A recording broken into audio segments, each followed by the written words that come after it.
muito mais que um plano, um compromisso com você. Isso é Ampla.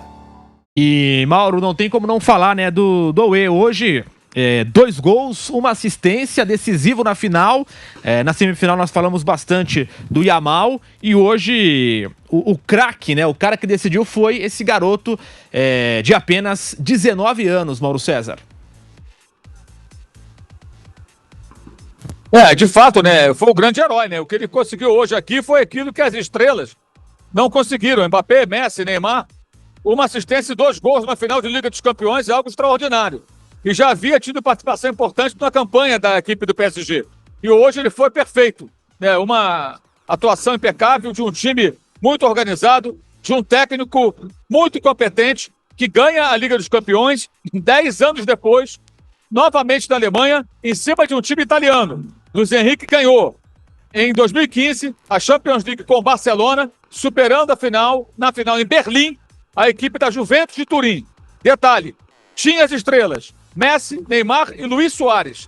Dessa vez, sem elas, provou que, para o Paris Saint-Germain, ele e Luiz Henrique, com esses jogadores, farem mais do que os 3 grandes astros que juntos não conseguiram levar o Paris Saint-Germain ao sonhado título europeu. Até sobre isso, Mauro, dessa, digamos, diferença, né, de um time que hoje é muito melhor coletivamente, né? O PSG campeão da Champions logo na primeira temporada sem essas estrelas, jogadores badalados, né? Tem explicação para isso, porque quando tinha até jogadores, né, melhores assim, badalados, estrelas, não foi campeão, apesar de ter chegado na final Neymar, Mbappé. E aí a pergunta que eu te faço, né, Mauro César, esse grupo mais estrelado de estrelas como Neymar e Mbappé atrapalhava o coletivo na sua visão? Você deu uma pequena introdução, né, sobre isso. Dá para dizer que atrapalhavam coletivamente a equipe, Mauro César? Não acho que o craque atrapalhe, o craque ajuda. Mas mais importante do que ter vários craques é ter um time entrosado. O futebol é coletivo. Eles chegaram a uma final e perderam. Mas o futebol é coletivo. Mais importante do que ter grandes nomes é ter um time. Se você tiver um time na acepção da palavra, com os grandes craques, é o mundo ideal. Mas é possível, sim, com bons e ótimos jogadores e sem os maiorais, ser mais eficiente, mais competitivo e campeão. Você pode vencer das duas maneiras, né? O Mauro exemplificou os 2 títulos do Luiz Henrique. Um com um trio de ataque com 3 estrelas mundiais, Messi, Suárez e Neymar, um trio sul-americano, inclusive.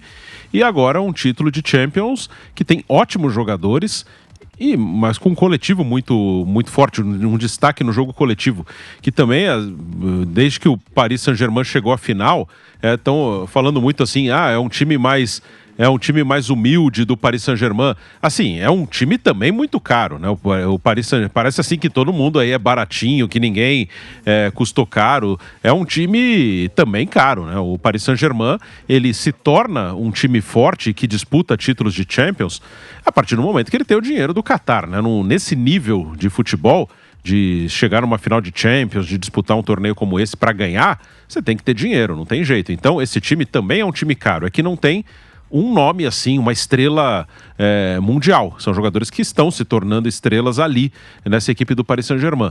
Mas o jogo é coletivo. Então, você pode ter a estrela, mas ela deve ser potencializada pelo jogo coletivo. E o Paris Saint-Germain, em algumas temporadas, ele teve um elenco mais desequilibrado, com ótimos atacantes, às vezes não tinha um meio-campo tão bom. Então, eles foram equilibrando o elenco. Se eles tivessem um jogador aí, como a temporada passada tinha o Mbappé, poderia ganhar com ele também. Ano passado foi semifinalista. E que há um detalhe, né? O Paris Saint-Germain estava se aproximando da conquista. São 4 semifinais nos últimos 6 anos. 2 finais. Um título agora e um vice. Então era um time que estava se aproximando. E ele chegou longe com estrelas, agora sem uma estrela mundial. Mas o importante é ter um bom jogo coletivo. Em algumas temporadas faltou. Não necessariamente porque tinha o Mbappé, tinha o Neymar, tinha o Messi, lá atrás tinha o Ibrahimovic. Não, porque faltavam algumas coisas. Talvez a preocupação maior em trazer um nome e não de suprir necessidades do time.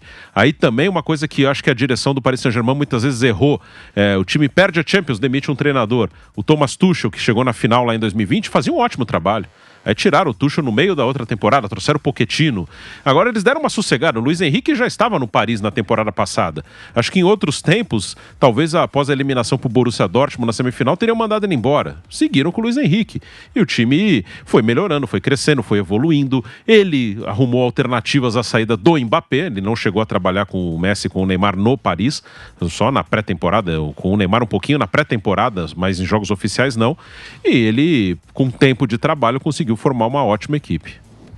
Guilherme Nápoles, tem explicação? Porque, querendo ou não, né, chama atenção quando tinha essas estrelas, né? Porque todo mundo queria, naquele momento, né? Era o auge, né? Todo mundo queria ter Neymar, Mbappé, Messi juntos, né? Teve o Suárez também. E não conseguiu o título. E agora, com um time menos badalado, com menos estrelas, consegue vencer nesse coletivo do PSG com o Luis Henrique. Nápoles. A receita é justamente essa, Gui, é o coletivo. Futebol é um jogo coletivo, não individual. Individualidades, o Paris Saint-Germain já teve muitas nos últimos anos. Di Maria, Messi, Neymar, Mbappé, Ibrahimovic, Cavani. Mas o coletivo não era forte. Você olhava, por exemplo, para o meio de campo e via o Rabiot como o criador, né, o segundo volante desse time do PSG. O Rabiot, com todo respeito a ele, é um jogador multicampeão pelo próprio Paris Saint-Germain, um jogador campeão de Copa do Mundo. Ele não se compara ao futebol jogado, por exemplo, por Fabian Ruiz, João Neves, Vitinha. São jogadores de outro patamar. É um Paris Saint-Germain que para de olhar para as estrelas, para as principais estrelas do futebol mundial e monta um coletivo muito forte. E isso acaba se sobressaindo no futebol atual. Não só no Paris Saint-Germain, como em todo mundo. Todos os times que têm um coletivo muito forte acabam se sobressaindo. A própria Inter de Milão é um time que chega em mais uma final de Champions League. A gente falou aqui das últimas 3 edições, a Inter de Milão estava lá em 2. É o único time a chegar em 2 das últimas 3 edições de final de UEFA Champions League. É um time também que tem um coletivo muito mais forte do que o individual.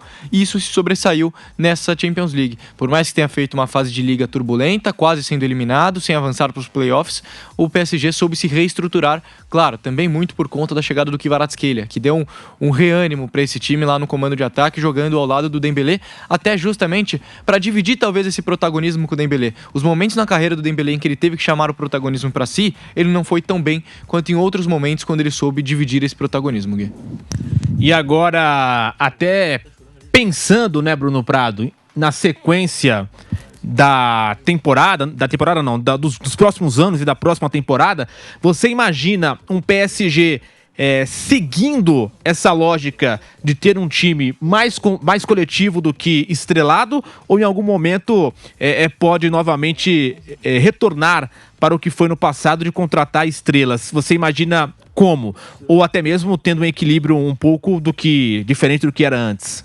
Eu acho que pode ter em algum momento, só que há hoje um pensamento maior assim no jogo coletivo, de buscar preencher lacunas no time.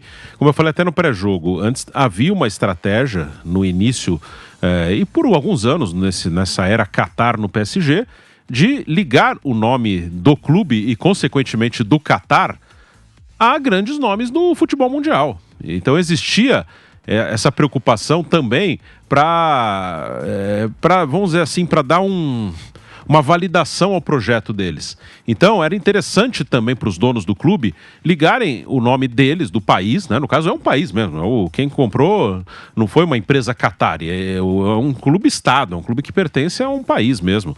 É o emir do Qatar, que é o dono do Paris Saint-Germain, e colocou o Al-Khelaifi como presidente. O Al-Khelaifi era professor de tênis do emir do Qatar e hoje ele é presidente do Paris Saint-Germain. Então interessava para o projeto deles também, para passar uma boa imagem do país, ligar o país a um nome como o do Neymar, como o do Messi, lá atrás como o Ibra e esses grandes nomes. Mas essa parte do projeto, ela ficou para trás. Agora já é um projeto consolidado. O Paris Saint-Germain, hoje, ele já é visto não só porque ganhou agora a Champions League, mas ele já era visto há um bom tempo como um dos principais times do mundo. Então não havia mais essa necessidade. Já é um projeto consolidado. Já tem mais de uma década o projeto Qatar no Paris Saint-Germain.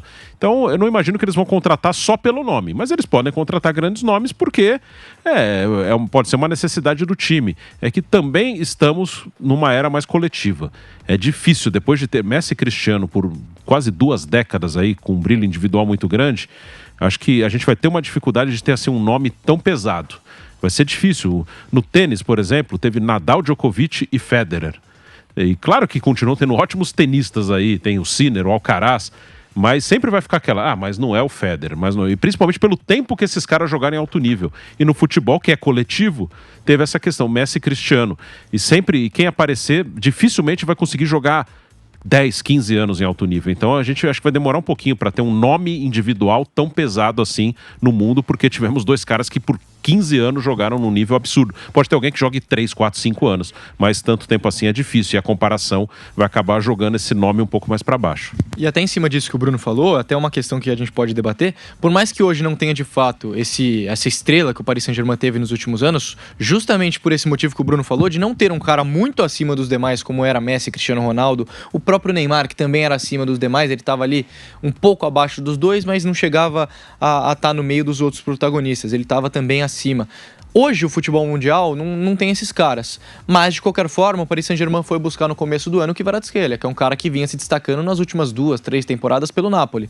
Também é um cara que estava no ponto ápice do futebol mundial e se destacando com um grande destaque. Talvez se fosse há 10 anos atrás, esse cara estava no mesmo patamar do Ibrahimovic quando chegou, do próprio Cavani quando chegou também. E foi caro, né? Que é sempre bom dizer, né? Que parece que é um time pobrezinho agora.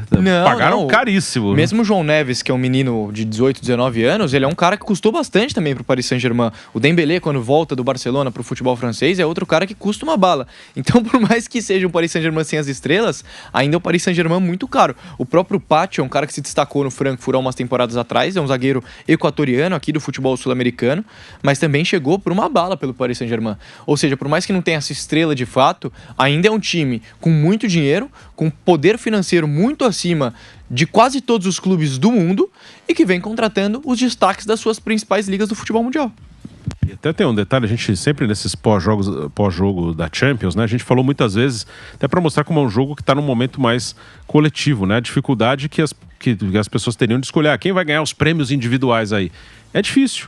Eu acho que hoje o jogador mais talentoso do mundo chama-se Lamine Yamal. Acho que o Yamal é o jogador mais talentoso do mundo. Quanto tempo esse cara vai jogar num altíssimo nível, eu não sei. Mas não seria um absurdo algum jogador do Paris ganhar um prêmio individual, como o Vitinha, por exemplo. Se eu fosse escolher alguém no Paris, eu escolheria ele. Ou dar o prêmio pro próprio Rafinha lá no Barcelona, como o Yamal. Até que o Real Madrid foi mal, mas o Mbappé faz uma grande temporada também pelo Real Madrid. Vai ficar muito disso. Ele não ganhou nada no Real Madrid, o Paris Saint-Germain ganhou. Ele foi o artilheiro da Europa na temporada. Ele ganhou a chuteira de ouro de artilheiro da Europa. É que o time não estava bem, mas ele individualmente foi bem. Então a gente não tem os que ganharam na temporada passada, Vini Júnior e Rodri. Esse ano ninguém nem cogita os dois. O Rodri se machucou, é verdade. Mas o Vini, que não fez uma temporada horrorosa, mas ele já fez uma abaixo da outra. Então a gente vai ter muito isso, né? Os caras que se destacaram nessa temporada, não dá para saber se na outra vão fazer. E isso mostra o quanto é difícil se manter num altíssimo nível, como esses dois que a gente citou aí, o Messi e o Cristiano, conseguiram. Pra gente fechar, né, eu falei com o Mauro sobre o Doué, agora com você, Bruno, e também com o Guilherme Nápoles, porque ele termina, né, como vice-artilheiro do PSG na Champions, com 5 gols, atrás apenas do Dembélé, que terminou com 8, né? Então 8 gols do Dembélé, 5 do Doué, marcando hoje 2 e com uma assistência. E inevitavelmente, né, tem essa comparação dele com o Lamine Yamal, que é a grande promessa também do futebol lá no Barcelona e que foi espetacular, né, nos jogos das semifinais. O que falar, Guilherme Nápoles, do Doué e também de ser jovem, né, 19 anos, então se espera também ali um futuro promissor dele. E mais um jogador que o Paris Saint-Germain contrata com uma bala, né? É mais um. A gente citava aqui o Kvaratskhelia, o próprio Dembélé, o João Neves no meio de campo. O Doué é um cara que vem do Rennes depois de uma temporada de destaque na França. Mais um menino que surge com 18 anos, já chama a atenção do Paris Saint-Germain. E aí o Paris Saint-Germain não dá brecha para o mercado de outro time, talvez potencializar essa contratação. E ele chega muito bem, né? Chega com muita personalidade. Existia dúvida, Doué ou Barcola, quem joga a final como titular?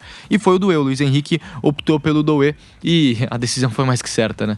2 gols, uma assistência, uma final espetacular para conta do Doué, um menino de 19 anos que certamente o jogo de hoje vai mudar a carreira dele, certamente. Ele vai ser olhado com outros olhares por todo mundo e ele certamente vai ter um futuro diferente por conta dessa final, porque ele muda o patamar da própria carreira depois de decidir uma final de Champions para o Paris Saint-Germain. E um detalhe importante, né, Gui? A gente até comentou aqui no pré-jogo. Munique sempre chamou, digamos assim, um campeão inédito. E hoje aconteceu mais uma vez. Foi assim há 12, 13 anos atrás com o Chelsea. E hoje mais uma vez se repete o feito. Paris Saint-Germain pela primeira vez campeão da Champions.